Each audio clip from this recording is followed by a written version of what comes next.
And so, DNA studies, botany studies, archaeology studies, they're all showing everything started and was, or we know, rebooted Yeah. in Turkey. Yep. Yeah. Imagine that. That Bible's right. Go figure, Ben. How many years?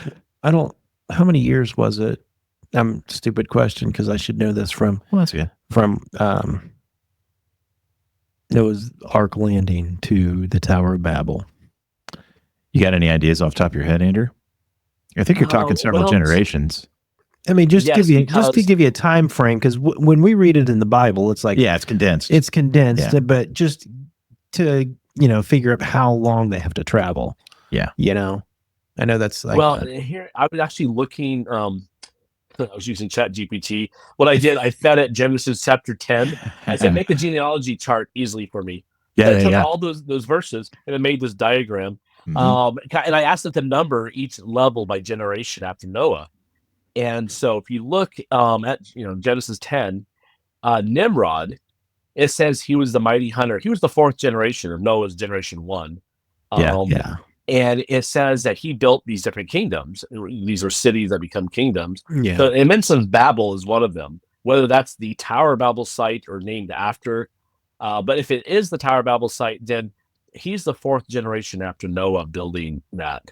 So, and then if you look at people try to maybe put in Peleg, maybe, yeah, no, more than that, because like Noah's son, he was 100 years old, I believe, when he had his first kid, and Nimrod's the fourth generation.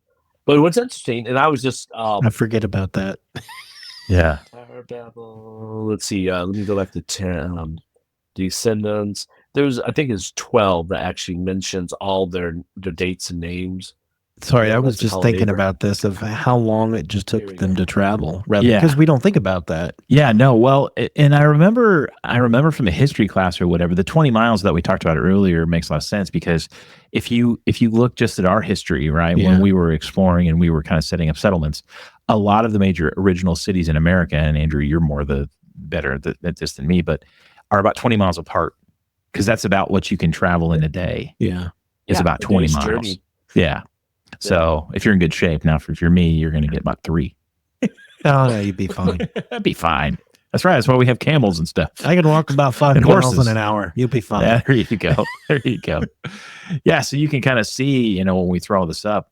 So it was like several hundred years from when they landed. Yes, 200-300 years. By the time you get to, he's fourth generation, and each generation, obviously they were living less and less, which is really interesting. I was looking at that too. For example, Shem, who was on the ark, the son of Noah, he has his kid when he was 100 years old. And it says he fathered this his firstborn 2 years after the flood. This is I'm looking at Genesis chapter 11. And so in verse 10 and 11, it talks about Shem. Well, his son, I don't want to even try to pronounce this guy's name, Arpachshad. Arpachshad. Arpachshad. He, it said he was 35 years old, but he gave birth to his. So now suddenly you go from someone giving, birth to the firstborn. Like 100. Now we're down to like 35. So the people, like right away, that post-flood Earth, think of how messed up it was after the global flood. Very harsh environment. Everything's changed from the pre-flood world. People are having kids younger and living obviously a lot less, and keeps going until you get to Peleg, and suddenly it just drops in half. He lives 460 years. His son only lives 200, like half his life. So, and of course, Peleg, the Bible says the earth was divided. There's a debate what that means, whether it's continents pulling apart, languages, or whatever. But if you look at the generation count, though, Peleg was in Shem's line. He, I believe, is number 6 or something after.